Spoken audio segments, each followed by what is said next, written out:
يا رشيد رشيد.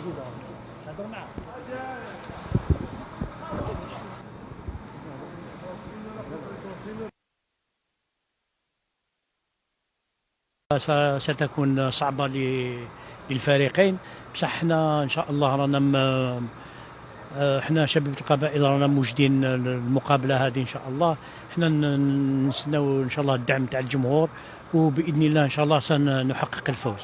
الجمهور تاع شبيبة القبائل يتحفز وحده، سيرتو في المنافسات الافريقيه، وين احنا شبيبة القبائل عندها 7 ألقاب افريقيه، ما نخافوا حتى منافس، وان شاء الله الجمهور سيفرح يوم الجمعه. الجمهور الجزائري كجمهور شبيبة القبائل والجمهور الجزائري كعامة. Un match difficile.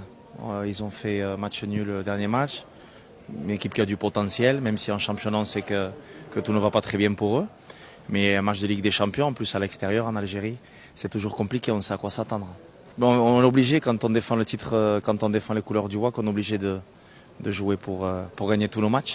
Après maintenant le football c'est notre vérité et on sait que c'est sur une autre saison. Et on va tout faire pour gagner. إذا ديربي مغاربي، مباراة ستكون أخوية، ستكون مباراة جميلة نظرا لمستوى الفريقين. الاستقبال كان في المستوى، نشكر المكتب المسير للفريق المضيف على حفاوة الاستقبال. الوصول الحمد لله كان نوعا ما متعب نظرا لطول المسافة، لأن كنا مضطرين أن نذهب إلى دولة تونس من أجل القدوم إلى الجزائر، لكن الحمد لله الظروف كانت جد جيدة.